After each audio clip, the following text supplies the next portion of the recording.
আসসালামু আলাইকুম। যারা হচ্ছে যে দেশের বাইরে থেকে আমাদের হচ্ছে যে ভিজিটিং কার্ডগুলো অর্ডার করেন, একটু দেখানো ট্রাই করি। এটা হচ্ছে যে আপনার স্পট ডাই কাট স্পট, হ্যাঁ। এটা হচ্ছে যে রাউন্ড কাট, সরি স্কোয়ার কাট, ঠিক আছে। এগুলো রাউন্ড কাট ডাই কাট বলা হয়। এগুলোকে ব্যাক টু ব্যাক কাঠগুলো 300 জিএসএম আর্ট পেপারের মধ্যে কাজ করা।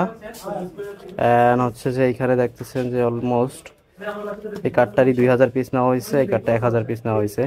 খুবই স্পেশাল কোয়ালিটি স্পট অ্যান্ড হচ্ছে যে এভরিথিং। হ্যাঁ, আপনারা যারা অর্ডার করেন দেশের বাইরে থেকে অবশ্যই আমাদের দেওয়া হোয়াটসঅ্যাপে নক করেন। 50% অ্যাডভান্স, ক্যাশ অন ডেলিভারি বাকিটা। অ্যান্ড হচ্ছে যে আপনারা আপনারা প্রোডাক্ট ঠিক মতো বুঝে নিতে পারবেন, ঠিক আছে। কোনো সমস্যা নাই, দেশ কিংবা দেশের বাইরে থেকে অর্ডার করতে পারবেন। প্রিন্টিং একদম স্মুথ, ঠিক আছে, একদম ক্লিয়ার দেখতেছেন। এই আর কি। এটা ইটালি থেকে অর্ডার ছিল, এটা সৌদি আরব থেকে অর্ডার ছিল। মেবি এটা আমি কোন দেশ থেকে শিওর জানি না, বাট এগুলো ইটালি থেকে অর্ডার ছিল। ফাইন, যারা অর্ডার করবেন তারা অবশ্যই আমাদের হোয়াটসঅ্যাপে নক করতে পারেন। Thank you.